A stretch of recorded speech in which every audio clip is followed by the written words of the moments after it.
As I wake up to the morning light in this paradise hotel, my breathing moves me just like the sea. I touch the ground and then I move away. Paradise, walking in paradise. Hi there, and happy holidays.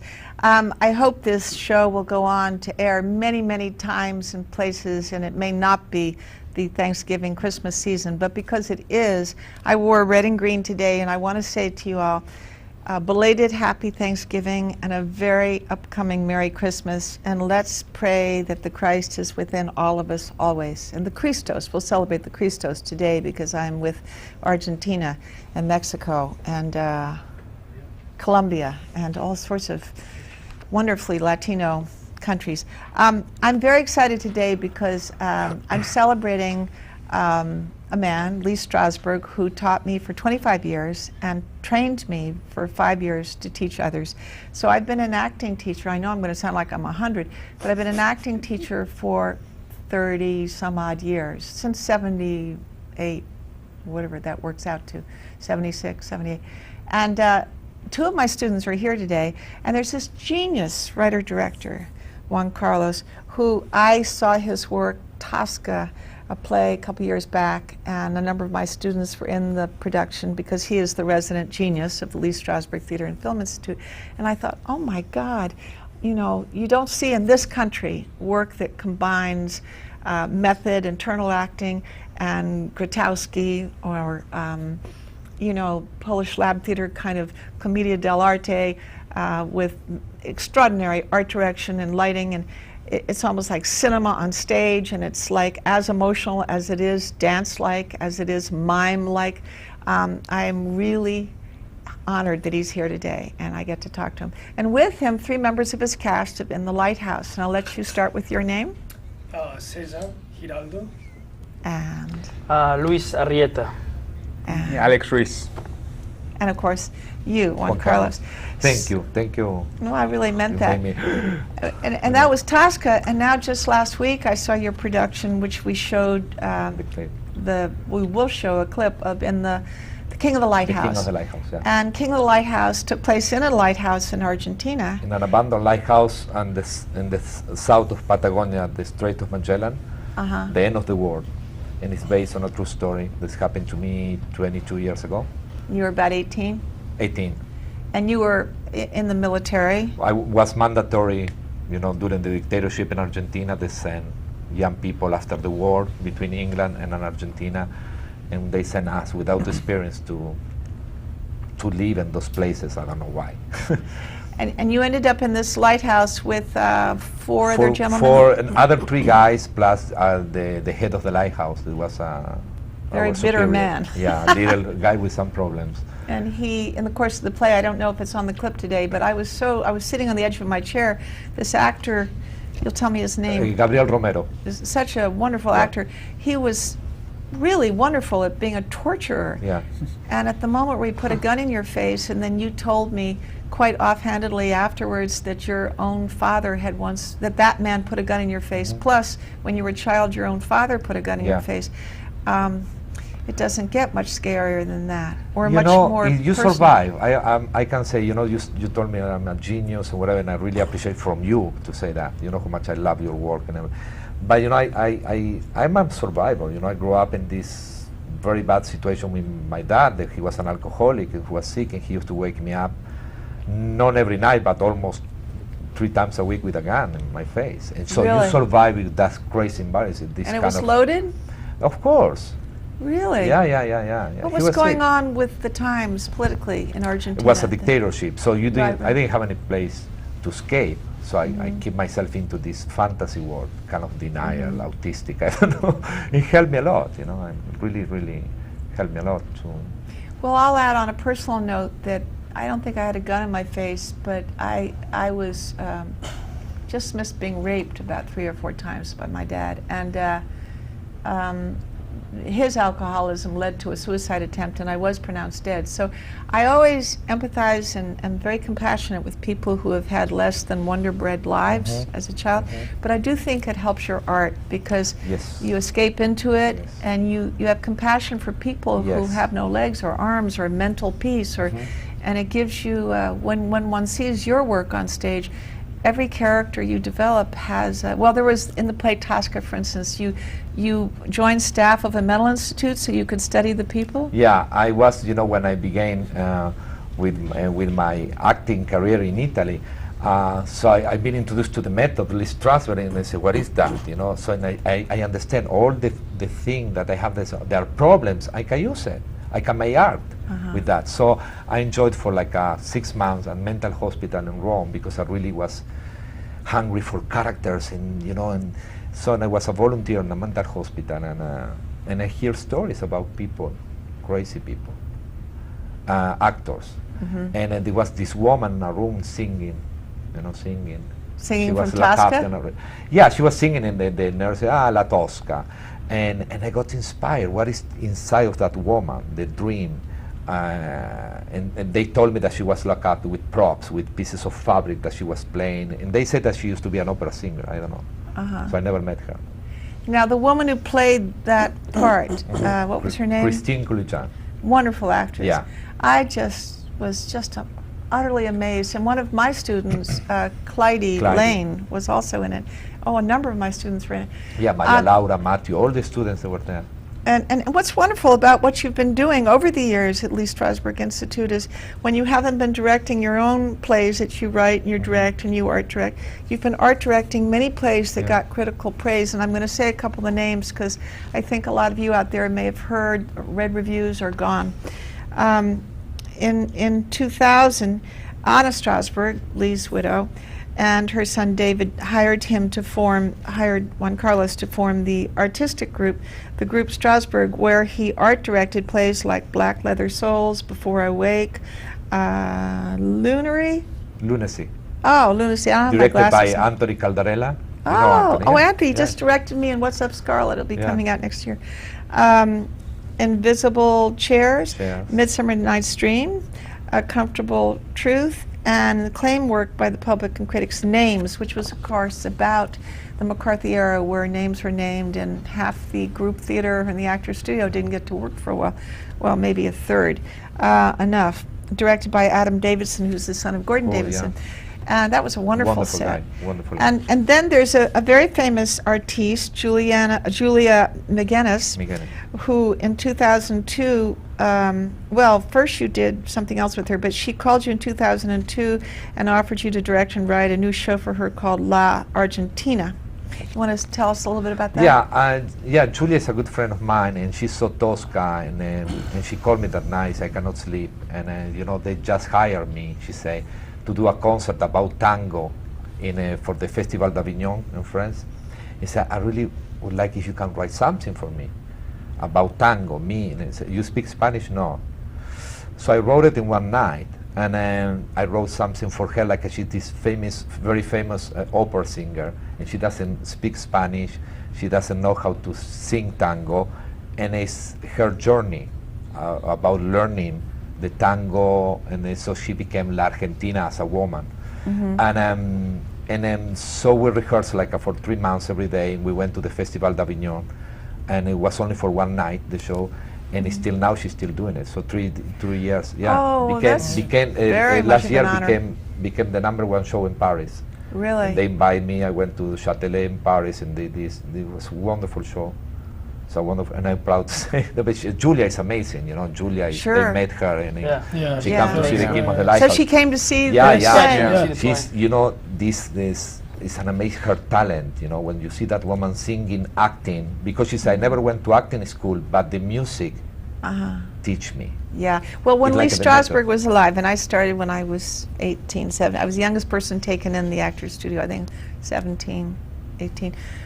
He used to always say to us, we must go to the opera and we must go to the Metropolitan Museum of Art and the Guggenheim and study the paintings and listen to the music and go to the ballet, because you could never be a really great actor if you didn't have a total knowledge of all of the arts. And he used to go home after every class and put on earphones and listen to opera every day. Yeah, and he liked Julia's. Anna told me that he liked Julia's voice. You know?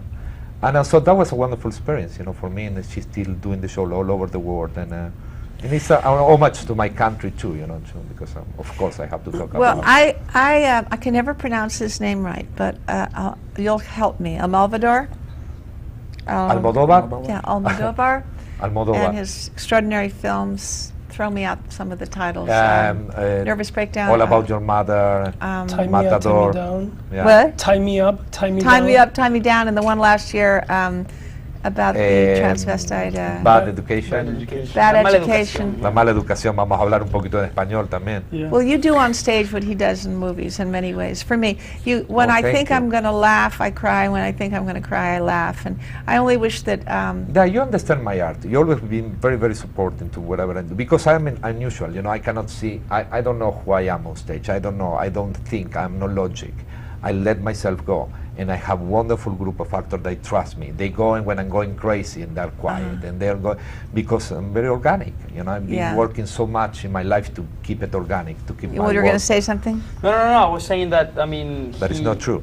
No, that it is true. I mean, because when I came, I was, you know, I come from Mexico, so I had all this logic. I studied about logic and whatever.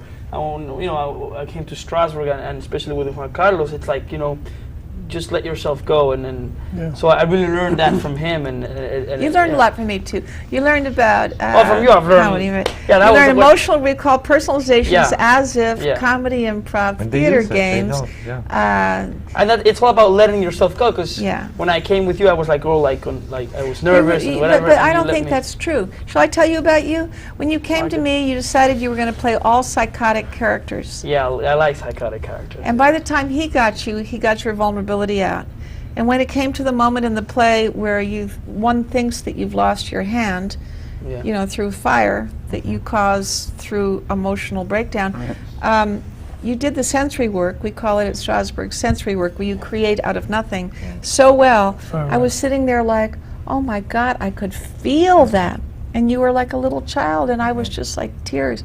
And then when he has his breakdown in the middle of the fire, it's like he's flipping all over the stage, and the art direction of the fire going here and there. And again, I just thought, oh my God, this is because when you study with me, you're always the funniest person in class, always the funniest. And then we did a film together called Spiritual Warrior, but he got you to a level where you really went from a boy to a man. He got you to really deal with your demons and deal with your fears of being a man and having to deal with three guys who didn't necessarily agree with you.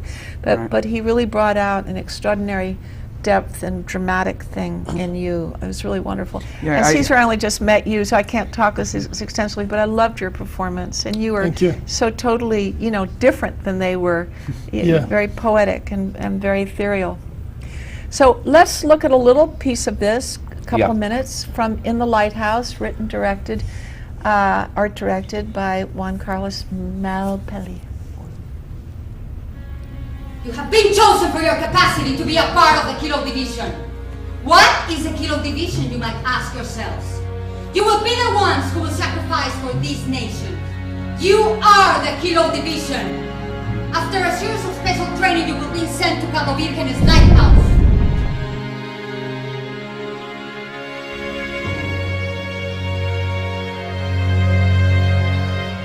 You will begin with English and technology classes, which consist in how to use a radar, a radio, and astronomic readings.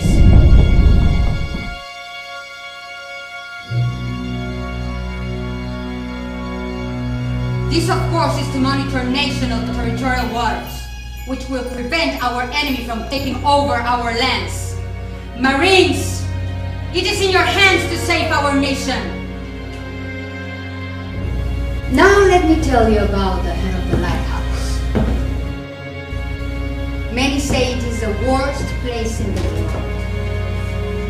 With a freezing wind running 150 kilometers per hour, blowing 24 hours a day. The cold is so intense that it will pierce through the thickest of bones. The food is scarce, so it will have to be rational and shared with the crew of the Lighthouse. This desolate cave is located at the extreme south of the Patagonian desert.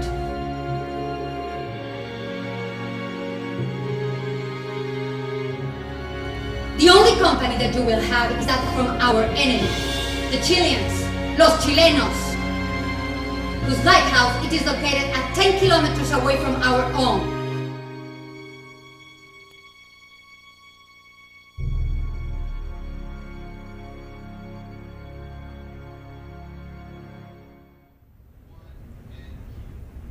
Well, thank you. Bravo. Now, I saw a slightly different version. Yeah. I saw you filling in for the woman, and the Yeah. woman talked at the beginning of the play, but not throughout those other scenes we saw. Yeah, no, the woman, this is, oh, I got emotional now. This is, yeah, I was the understudy of the woman, so she couldn't come out. And but the woman is at the beginning of the show telling the guys where they're going to be sent. These guys, Yeah, yeah. this plus the other one. But this little demo, if you will, I don't believe she talked throughout the play. What you did was you put together moments of the play and you had her narrate. But in actuality, in the play, everything you saw the guys do were just a snip here and a snip there of big, huge scenes. And she only spoke in the beginning of the play, which I rather liked because it was setting up. No, of course, yeah. Yeah, so I just wanted to make sure the audience understood. Yeah, because the guys, they're going to be sent. And you only just recently videotaped it and it hasn't been edited. So the next time you come on, we'll be able to show your real acting scenes. Yeah. Unless you want to right now do something impromptu. Oh man, I don't know. They're not allowed. Is there a moment in the play that's funny? Seriously. Well, most of the parts that El Gringo, his character, that Luis does, are pretty funny, you know. Is there something you guys can do while you're making fun of Gringo? To be honest, it'll be like really hard. It's like no, I mean. They need the preparation, you know. Yeah, we need. I mean, you know, when you prepare. No, you don't. Come on, improv. Just okay. Speak in Spanish the way you do in the play. How you all start speaking. Well, the at thing once. about the Spanish thing is that we come from Mexico. So, for example, we had to learn the Argentine accent and words that we use in Argentina, like boludo, dejar de joder, pajero de mierda, así que son cosas que no lo hacemos en México. By the way, his accent is really exaggerated. Yeah, well, I have to I'm just kidding. You create two monsters. Look at this. Look at this. Nada más estoy diciendo boludo, nos está pidiendo que hablemos. Pero no te entiende la señora. Habla But you said despacio. to speak. Yeah, in that I Spanish. like it. It turns me on. Okay, so yeah. No, you know what? They work a lot in the accent. Yeah, they really, because I had a tape with the original guys, you know. Yeah, so we could The hear original them. guys that were with you with in me the at Lighthouse when you were the real 18. Gringo and so on, and give them the tape, and then they were. I didn't listen to it. You didn't listen because nobody liked you in the play. Yeah. And then No. nobody liked your character. And That's not true. I felt totally in love with his character. at the end, No, in the beginning. in the beginning. Because I thought he had such balls to stand up to the other three guys who were giving him a hard time. Oh, really? Yeah. Oh, good. You see, Good. she Thank knows. you, Sally. Thank you You very were much. the 'cause only no one one. likes me. You were the only No one. one No, liked not me. true. You were the No. only one, and his mother. Even my brother didn't like me at all. You know? No. I thought that you were really logical until you set fire to the place. Yeah, well, because I almost got killed, but you know. Well, tell us a little bit about you three. You come, Caesar, from Originally from Colombia. Colombia, and you went to the neighborhood playhouse. Yeah, in Meisner, yes. Meisner. And I was there for 3 years. Uh-huh. And I And don't how know did you come to find out about Juan Carlos? through Mass Amor Entertainment, who did the production. Miguel Mas, the producer, he called me and said, "Hey, there is maybe an opportunity for you. If you would like to go and audition for it, just go." And he introduced me to Juan Carlos. You're very stoic in the play. They're all crazy, and you always Yeah. hold on to this stoicism. And then you have one moment where you like flip into ecstasy, I think. It's wonderful. But I love that you are so totally in your own imaginary world somehow. And and then we'll go to you, Luis from class. Luis from class. I'm so bummed out that you're not in my class right now. You know, you're just an amazingly gifted actor, and you did Mexican television initially, no? Yeah, a lot of soap operas, and I did some theater in Mexico and a little bit of film. And I came here to LA a year ago. I came to Strasbourg. I started with you, and so you put in 3 months with me, and during that time, you played some of the most psychotic characters. But what was so interesting about it was that you're so funny at the same time you were being psychotic. Yeah, because I feel that I like that. I like to do like play with opposites, because sometimes we're very melodramatic and we always do like either good or bad. But life is not like that. Life, I think, it's more complex. So I found these characters that were really psychotic. Remind me of some of the characters. Well, for example, one of them, he killed his parents. Yeah, I remember that. And what was the playwright? He's called Marco Veleta. He's Yeah. one of my best friends from Mexico. He's a writer. And then we did an emotional recall did and an with me. as if, and you had to do for me a moment where you got the most angry or the most hurt or the most, and the tears came. Yeah, it was. Yeah. Yeah, you took me through different things and difficult times. Then when but you it did was- comedy improv, you two. He's really good at comedy. The two of he's you really good. doing theater games. I do a thing called the car exercise, I know. and they Yeah. get into the car and they do freeze frame, all this stuff. I learned from Harvey Limbeck, which is additional to Lee Strasberg's work. You guys are two of the funniest people, the quickest wits I've ever seen. You can change characters, like you can go through 5 characters in 3 minutes. With the body language, with the language, with the, you're just hysterical. And I think, by the way, I'm getting to know Caesar, I know them. I think that someone out there should put them on a sitcom, their own sitcom, because they're ready. I already have my working visa. I can work legally now in this country, so No, they're good. They're good. Really We're good. gonna find something for you too, Cesar. Yeah. By the way. And Caesar, you got to come out at my class so I can talk about you this way. But I know these guys. You, Alex Ruiz, you and I were in a film called Spiritual Warriors, That's right. made by also a Cuban-American, Jesus Garcia. And they're all very proud of you for being the young kid on the block and, coming right in, doing whatever you were told. And I did call the producers and try and get them to the play, and one was out of the country Out or of town, state, right. and the other, was working on a Universal film or something he's doing next. But so what's it like for you working with him? Because it was just very different than anything you've ever done before. Oh yeah, it's well, like I said, when I came here, I did most of the scenes that I wanted to do were comedy scenes, Yeah. and things like that. So, and I never really, in classes, I did some dramatic scenes, whatever, but I never really opened up Yeah, fully. yeah. And when I got here, I remember I keep telling him, my first audition when I auditioned for him, I remembered it was horrible. It was absolutely horrible. But then after you keep working with us, he kept working with us, and just finding he's very good at reading people, very, very good, and knowing what's wrong with that person. Well, he if was an something's actor wrong. for many years himself. I don't know how he does it, and he just kind of digs into you without making you feel uncomfortable, because he opens himself up to you as well. So you're like, okay, you open up to me, I can open up to you. So you do that. You open up yourself on stage, and you don't feel uncomfortable or scared or anything. You just do it, and it was fun. It was really good. Well, I'm so proud of you. I was very sad because you sort of like left class abruptly to go do was it a year A year. workshop? A year. Not since the days of the Living Theater in New York and the La Mama troupe that I was in for some years, where we would be rehearsing during the day and then on stage at night. Has anybody been like a visionary like you? Well, there are a few, like Tim Robbins has a theater company out here, and I Yeah. think they do that kind of work. But it's very rare that you get a group of actors who have to live and survive to put in that commitment. So they have to really respect you to work Yeah, a year they're and amazing. to go to those places, and then Yeah. and what fun to get in front of all those audiences, Yeah. right? Yeah. Packed Yeah. houses and You stuff. probably It was did fun. plays in Mexico or Colombia, but I know that was your first. This is my play. first play, yeah, and it was. And you're it was still only great. like it was 21 or something, It right? was a thrill, yeah. Well, I'm so proud of you all. It's a blessing, to have them, and we miss Jean Bernard that he left to Venezuela, and He played you. He played me, the character young you. inspired me, the young me, and it, I'm still now when I saw the clip, I said, oh wow, it's come out, we finish, and it's very emotional. Not emotional because it's a play, about me, I don't care. It's about this, It's about how we really work hard, really work hard. I send them to the cemetery to go and do rehearsal there, you know, to feel the fear, to feel that, touch that. Or I send them dressed as soldiers and running, you know, from running on Melrose, running, yeah. And they follow me, you know, they follow the Well, they the definitely went on your journey. We have to sort of wrap up now, but I want to say a few things in closing.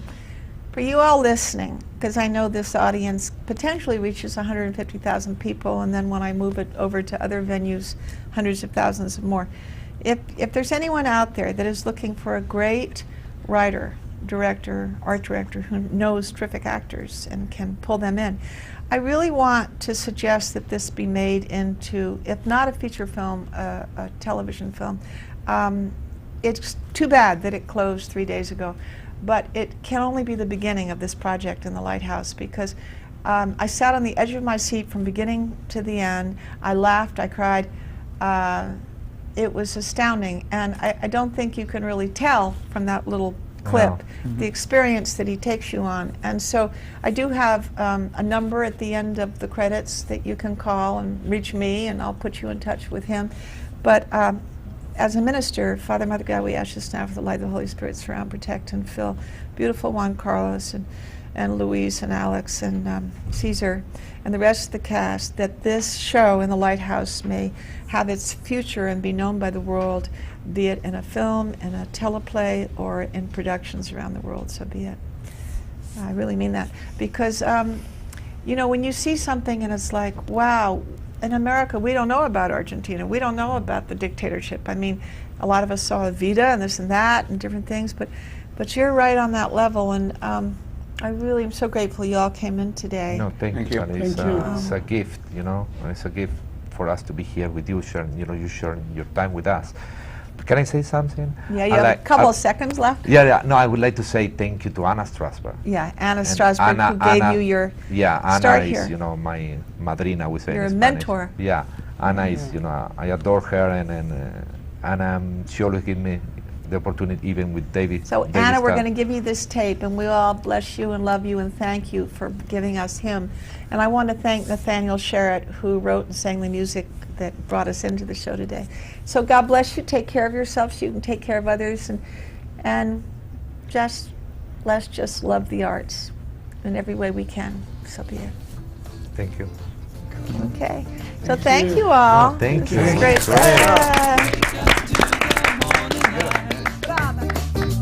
In this paradise hotel,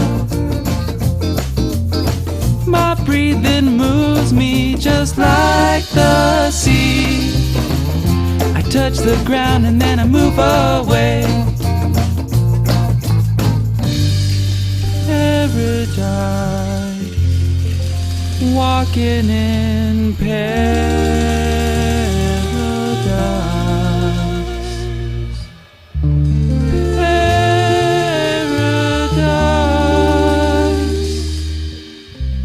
Building castles in the sand, and I go down to the ocean side, watch the waves come a-walking in. Waves are dancing on the sandy shore, they play the rhythm of God's song.